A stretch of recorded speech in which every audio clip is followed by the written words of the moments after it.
So thank you everyone for coming to the Newburyport Literary Festival online, our quarantine answer to the festival for 2020.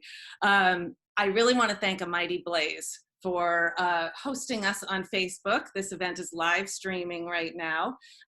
Before I turn it over, I just want to go through a couple of housekeeping issues.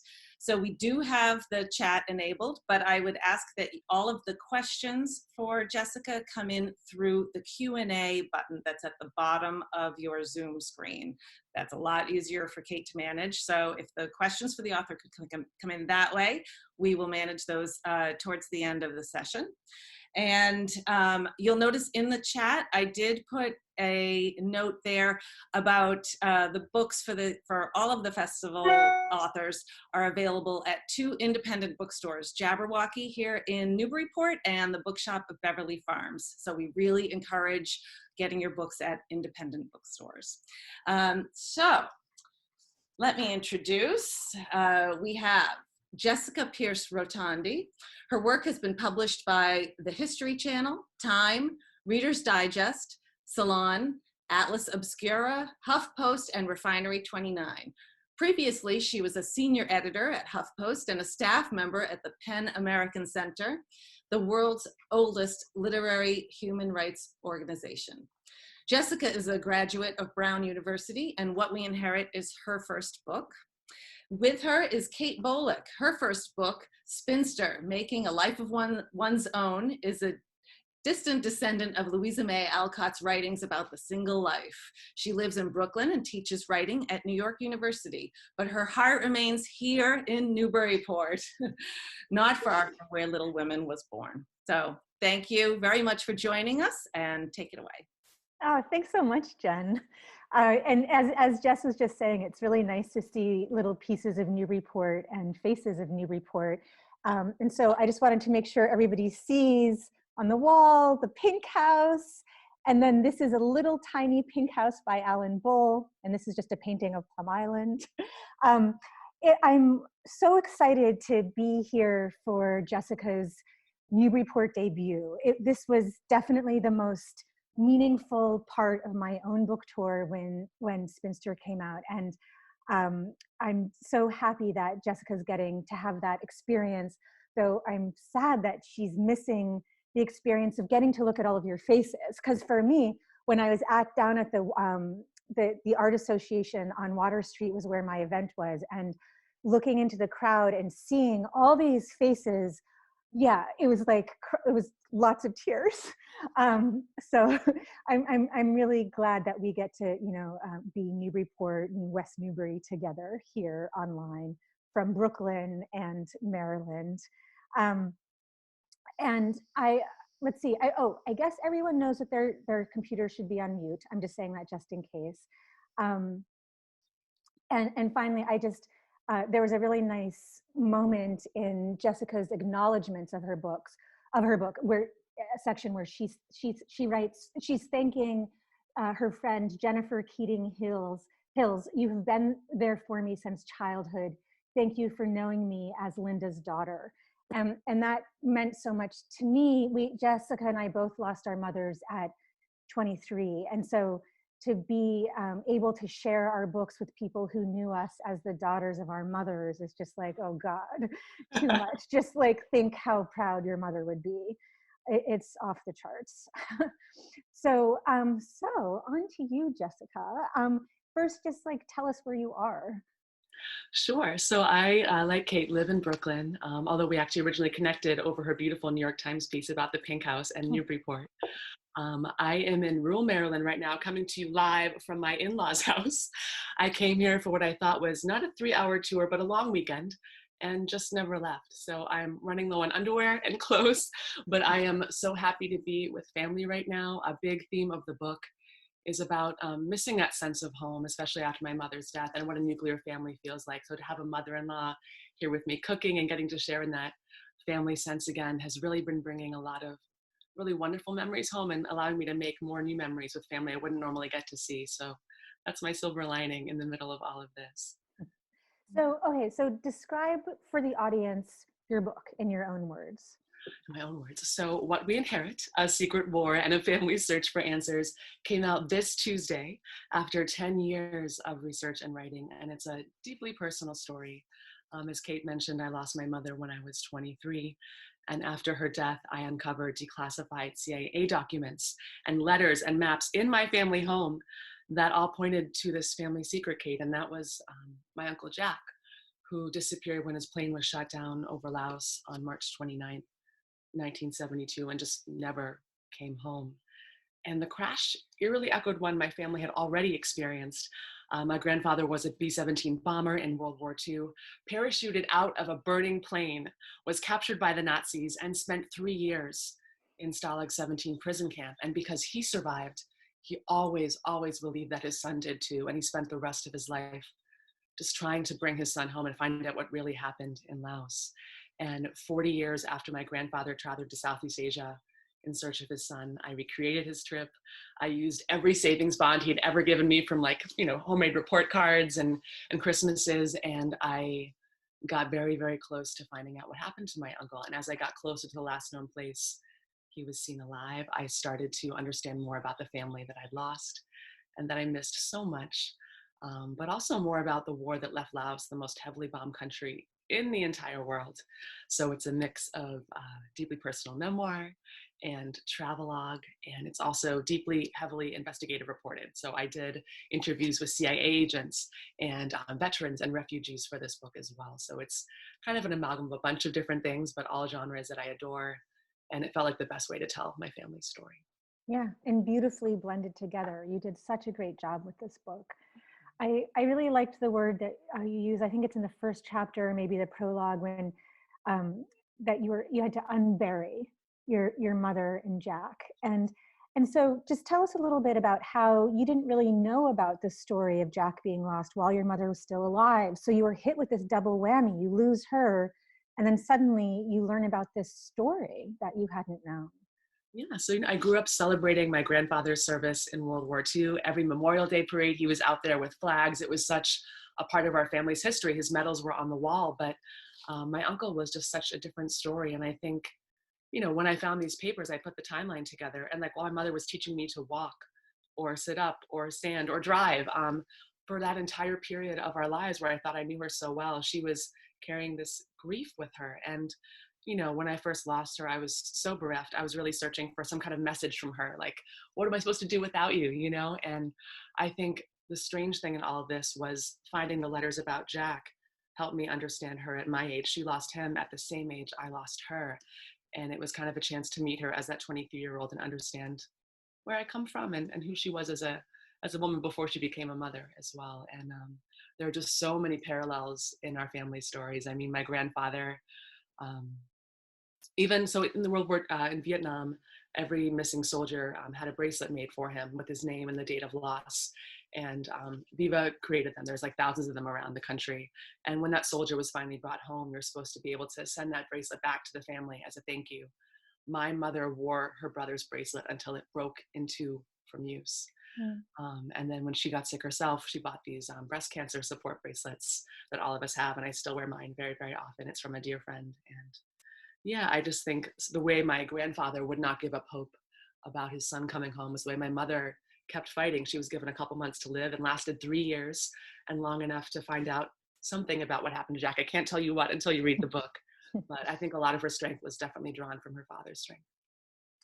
And something I was thinking about when I was looking at the book again to talk today is how I think some books have several beginnings in a way. Like there's a moment when you know that this is a book that you're going to write.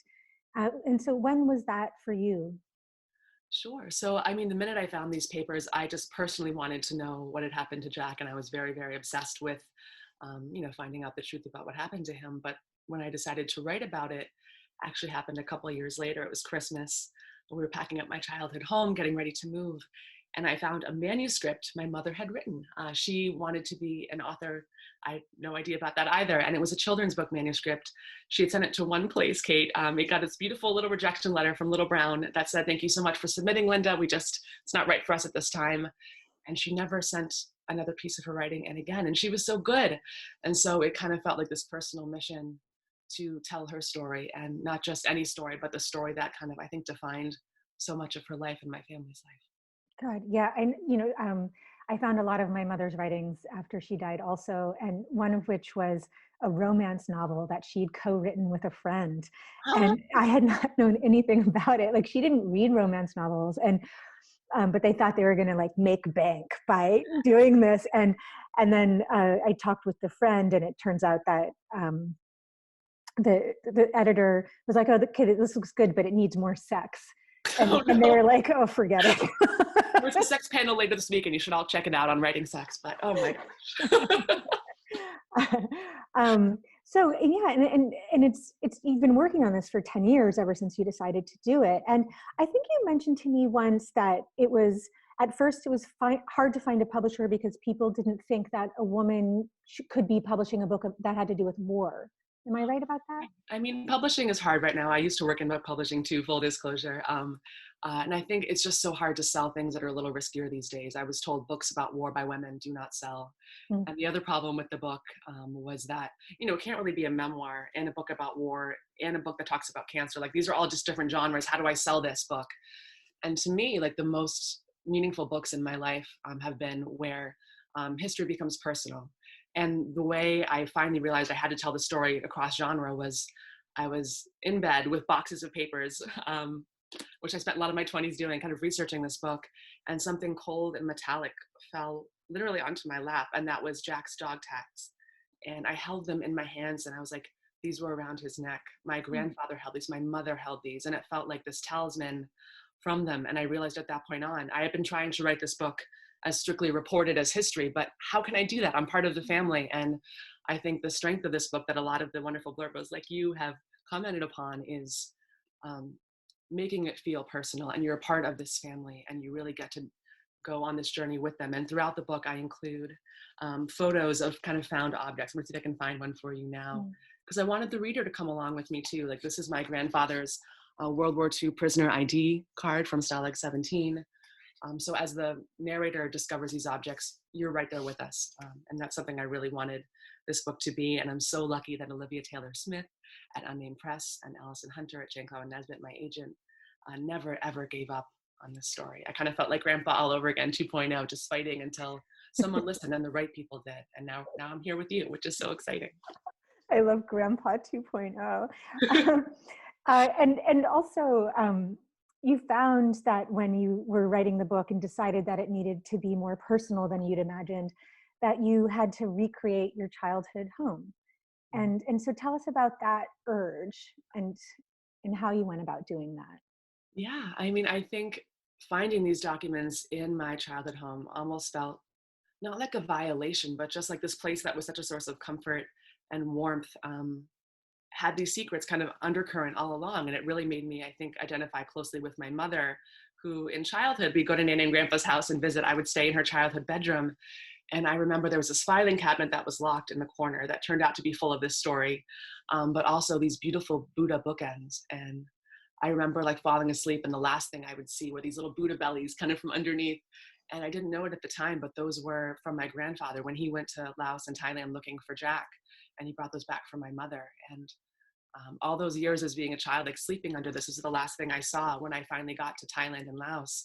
There's Buddha bellies everywhere. And there were these incredible moments in the book where I looked up at that like kind of slightly curved smile of his lips and just felt like I was with my family again. Like I went around the world and felt closer to home than I had in years. And that was kind of delightfully unexpected. And here we are in a kind of a makeshift home. I'm literally in my brother-in-law's childhood bedroom, but I have a photo of family. I have a couple books, and it just makes it feel like home. And I feel like so many of us are either cramped at home right now or kind of making do. But I think the things that we can do to keep people close to us are, is it a small artifact? Is it a simple Buddha statue? What can we do to, recreate that comfort? And I think there's a lot of ways to. Yeah, I think it's the book is a really, among all these things that it is, it's a lovely meditation on what home is and what home means. And I really like how you have kind of landed on this idea of home being these talismanic objects, these bracelets or dog tags or Buddhas that we live on in these material objects that we don't really think about, is a neat theme that emerges here. I'm wondering, so it's 10:45. We have, I'm going to check, I'm going to get one question here. Sure. Oh, it's not a question. It's I can't wait to read this book. I'm getting goosebumps. Thank you. That's a great reaction. So yeah, if people have questions, start typing them into the Q&A, so I don't have to hog everything here. We want to hear, this is from Jean Noonan. Sure. How long did you spend in Laos, and how did you decide where to go? Yeah, so I was in Laos and Thailand for about 2 weeks, and I timed it to almost exactly the time my grandfather was there, which is towards the New Moon Festival. Jack was shot down during a full moon, which is a big part of the story. Like, why was he there when he shouldn't have been? It's a very slow-moving gunship he was shot down in. And one of the ceremonies I was lucky enough to participate in under the full moon was the Yipeng Festival, where you release these beautiful lanterns, like we do in Newburyport, actually, into the sky. And it's letting go of like your sadness and your grief, and really creating auspicious hope for the new year. So the first thing I did when I landed, after like, how many hours of travel, was to like literally hold on to this white lantern that felt like a sheet my mother used to tuck me in bed at night, and then like letting it go into the sky and watching it circle the moon. And that really, I think, set the tone for the whole trip. I also did things that were a little less pretty and a little more dangerous. Laos is still off limits to foreigners. A lot of the places I went, you can be jailed for reporting on the war. So the parts where we were in a little bit more danger, I had a guide and a translator who were not thrilled about taking American girls around the park, but they end up being really important characters in the story too, because of their personal histories in relationship to the war. Here it's the secret war in Laos, but there it's in your front yards. I will never forget, I was in the town my uncle was bombing, Zepon, and there was a little boy's Superman pajamas dangling on a laundry line. And it's like, Superman is this iconic American figure. And I looked down at the laundry line, and like, it's over a bomb crater left by American bombs. And there was this uneasy kind of push and pull between the history and where we are now. Wow. And that asks, I mean, Marion Tuttle asks, how did you go about doing research in Laos? And so, yeah, how did you figure out where exactly to go? Yeah, so I'd done a lot of groundwork before I got to Laos. It was really important that I did that because I had so little time there. And a lot of it was done through freedom of information requests, like my grandmother had once done. There were just thousands of documents I weeded through. It was very unsexy. I literally slept with these papers for years. It was not the best way to spend your 20s, but I'm so glad I did, because it led me to the coordinates of the crash site. There was actually a map where the government hadn't censored something, and there's a lot of censored documents. So like, getting that kind of access was really cool. I had a satellite phone, and when I was in Laos, I was looking literally through the GPS to get closer and closer, and driving my poor guide mad. But read on to see what actually happens. Yeah.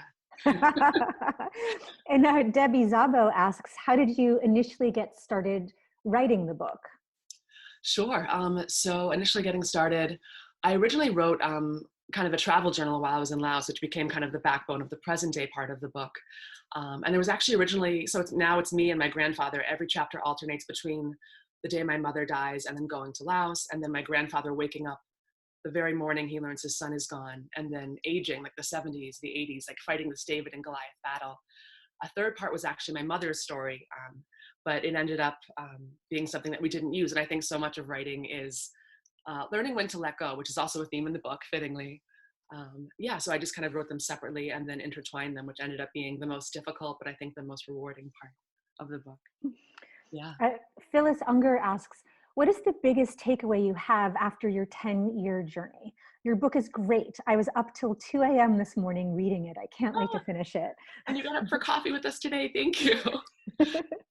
So I think something I keep returning to, especially in quarantine. I mean, my grandfather was in Stalag 17 for almost 3 years. Every morning he woke up and didn't know if it would be the last morning or how many mornings would be still in prison, right? And every night he broke curfew to read from this tiny book, and it was a prayer book, and he could have been killed for it, but it was kind of this defiant reminder of life for him. And years later, my mother would read from that same prayer book as she was undergoing chemo. And the one time we talked about her death, that was actually what she gave to me. And she said, whenever you feel lonely, honey, I want you to have this and think of your family and where you come from. And I know we're all in quarantine right now, but it doesn't matter if you're in a prison if you're in a prison of your body.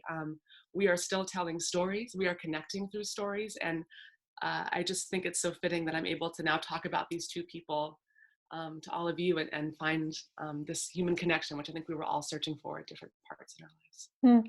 Well, that's a nice segue to a question from John Dodge. He asks, how hard was it writing the book to focus all the research? What was more rewarding, the writing or the research? And then I would add also, because the next part, the book comes into the world, and then you're talking about the book. So it's these three different stages: researching, writing, and talking. So tell us about your experiences with each of these. Yeah, so I think some of the most amazing parts, Mary Karr was a famous memoirist, has this amazing quote that is, to write memoir is to get to spend time with people no longer on the side of the grass. And I got to talk to so many people that I'd never met before about my uncle, a man I never met. And it was just like bringing him back again. Another source was a CIA agent. I actually met through my book club. My friend's like, oh, my dad was CIA and he was in Laos. Can I talk to him?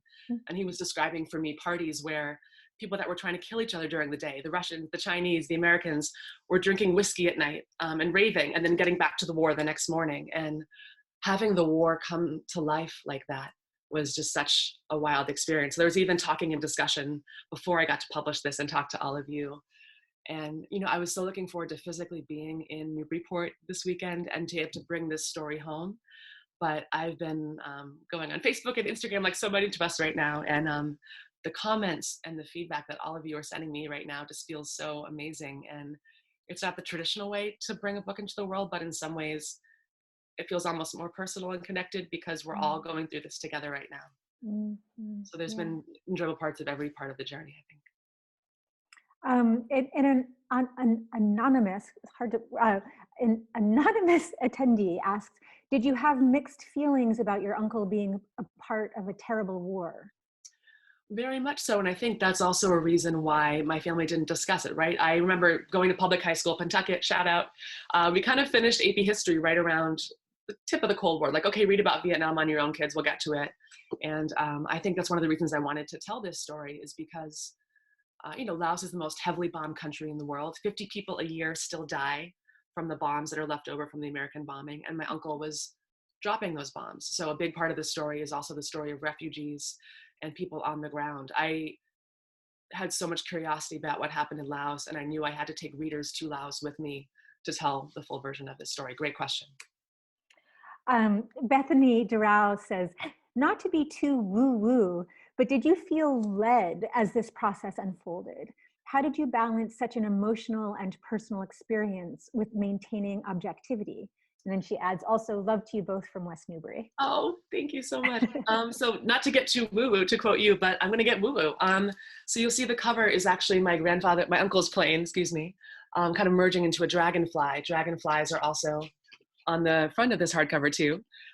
They're a big symbol in the book. And when I was lost in the jungle, I was within a couple of decimal points of finding what I was trying to find. 2 dragonflies appeared to me. And I ended up, my satellite phone wasn't working. It was behind some kind of cloud, or it just wasn't getting a reading.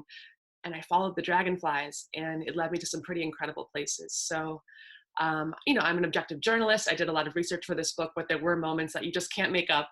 And I hope you enjoy those parts too, because they were unexpected and what led me to some really incredible discoveries in what we learned. And Carolyn Viennes asks, did you need to involve the Laotian government in your research and on-the-ground travels? And if so, were they cooperative? The answer to that is a strong no. There was one point in the story where I describe I'm in this sketchy white van with my guide, and I'm literally like hiding under blanket, like trying not to be seen by the police. Again, you can be jailed for even reporting on this war. I think my gender, and I think the cover of Tourist, my guide actually told me, say tourist and smile if you're stopped, and then we won't get arrested. He'd had one of his previous clients from Thailand arrested the previous month just for taking a photograph of a police checkpoint. So, and also at one point I was trying to speak to villagers and I was told, get in the van right now. The police had been there, I guess the weekend before, giving people trouble by asking too many questions. So we had to be very quiet about what we were doing there. Great question. And Kate Drury asks, were there any current CIA attempts to restrict your writing? So when I first started writing this story, my email account got hacked. I changed my password, it was fine. But I will say up until that point, I really didn't have any pushback. I did have a lot of difficulty getting CIA officers on the record about what happened in Laos. But I did talk to one woman who's no longer with us, unfortunately, but who mentioned that she had been kind of fighting to get the truth out for years. So there are these kind of pockets of people, if you can find the right person to bring you in, that kind of opened up the door for many other sources. So I think the CIA is still largely divided about what happened there. And so now I'm going to let you answer one last question so that you can then read to us from the book. And I'm going to kind of double, it's Nancy Weil asks, have you connected with any of the other families that had sons or brothers on Jack's plane? And then somebody else has asked, Irene Thomas asks, how have your relatives reacted to your story and the story that you uncovered about your family? So this is a dual question about family. Yeah. But strongly related. So some of the most emotional interviews I had were with family members. There was this one part of the book where I quote a letter from a girl, I think she was 12 at the time. Her father was on the plane with my uncle. There was 13 men that were lost, or 14 total. And she's like writing to this ambassador saying, you know, I heard you found the plane. I want my daddy's body back to bury it in his native soil of Texas. And I talked to her years later for this book. There are just so many families and lives that are affected. My family wasn't the only one. And so it was really powerful to hear from these people who were like, I have not said this person's name out loud in 4 decades. My God, am I glad you called? Or like, let's talk about this. And we'd spend like 4 or 5 hours about it, which is not something I anticipated, but I think there was such a need to talk about it. And then my own family, I think my dad and my sister on this call, it was just, yeah, it was some of the hardest and best days of our life that we had to talk about for this book, but I'm so grateful that I had their support. And then again, a lot of the people in this book are no longer with us too. So I think as a memoirist, you always have to balance, you know, is my family going to still love me after I write this book? And I'm lucky that I hope, at least for now, they still do. So thank you guys for supporting me. Okay, so now we have a few minutes left, and I would love if you would read from the book. Sure. So since we're all kind of cooped up right now, I thought I'd take us all to Laos. It's a part towards the end of the book, which is not normal to read from. But again, I really wanted to give us a little bit of escapism today and a little bit of background. We're on this mountain off limits to foreigners. We're very, very close to my uncle's crash site. I'm with my friend Liz, who accompanied me around the world for this trip. She was so incredible. And my guide, who really wants nothing to do with me or the plane laden with unexploded bombs that I'm leading us right toward. So without further ado, here is what we inherit. Savanket Province, Laos, November 23rd, 2013. Mom gone 4 years, 25 days. The sun rises over the rice fields, and from the van window, Liz and I can see the red roads and green rice paddies blurring toward the mist, fleeing the mountains. Liz tries to manage my expectations. Even if the smaller roads are passable, the likelihood of finding the crash site beyond them is slim. We have no idea if we will be sent back from the park's border by police, or worse. Mr. Pei has instructed us to say, tourist, tourist, and smile if we are stopped. Even if we do manage to make it through, we have no idea if there are unexploded bombs or impenetrable jungle blocking our way. The highways here require Herculean navigation. Never mind the spidery network of roads crawling up the mountain. I brace myself for the first of the bridges. A calm pervades the van as we clatter our way over it. Easy. The scary part is up ahead. We've come to the police checkpoint guarding the perimeter of the park.